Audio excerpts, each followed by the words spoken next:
কোরবানির ঈদে একসঙ্গে অনেক মাংস সংরক্ষণ করতে হয়, তবে সঠিক নিয়ম না মানলে মাংসের স্বাদ ও পুষ্টিগুণ নষ্ট হওয়ার পাশাপাশি ক্ষতিকর ব্যাকটেরিয়াও জন্মাতে পারে।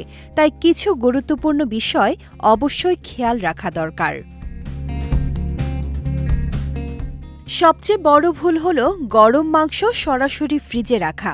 কোরবানির পর মাংসে পশুর শরীরের তাপ থাকে, যা ফ্রিজের তাপমাত্রার ভারসাম্য নষ্ট করতে পারে।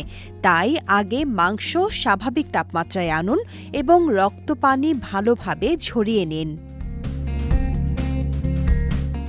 ফ্রিজে রাখার আগে মাংস ধোয়া উচিত নয়, এতে অতিরিক্ত আর্দ্রতা তৈরি হয় এবং ব্যাকটেরিয়া দ্রুত ছড়াতে পারে। রান্নার ঠিক আগে মাংস ধুয়ে নেওয়াই সবচেয়ে নিরাপদ। সংরক্ষণের আগে অতিরিক্ত চর্বি কেটে ফেলুন, কারণ চর্বিযুক্ত মাংস দ্রুত নষ্ট হয় এবং বাজে গন্ধ তৈরি করতে পারে। এছাড়া একবার বরফ গলা মাংস আবার ফ্রিজে রাখা একেবারেই ঠিক নয়। এতে মাংসের স্বাদ, পুষ্টিগুণ ও নিরাপত্তা সবই ক্ষতিগ্রস্ত হয়।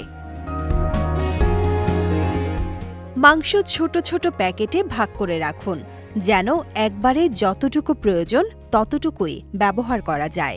জিপলক ব্যাগ বা এয়ারটাইট বক্স ব্যবহার করলে মাংস বেশি ভালো থাকে। প্যাকেটের গায়ে তারিখ লিখে রাখলে কোনটি আগে ব্যবহার করতে হবে তা সহজে বোঝা যায়। ফ্রিজ অতিরিক্ত ভর্তি করবেন না। বাতাস চলাচলের জন্য কিছু জায়গা ফাঁকা রাখুন, যাতে সব মাংস সমানভাবে ঠান্ডা থাকে।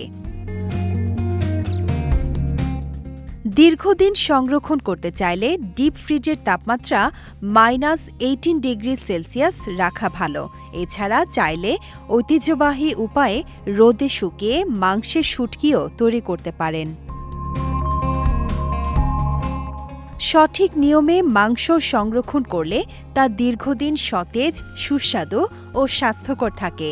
তাই এই ঈদে একটু সচেতন থাকুন, নিরাপদে মাংস সংরক্ষণ করুন।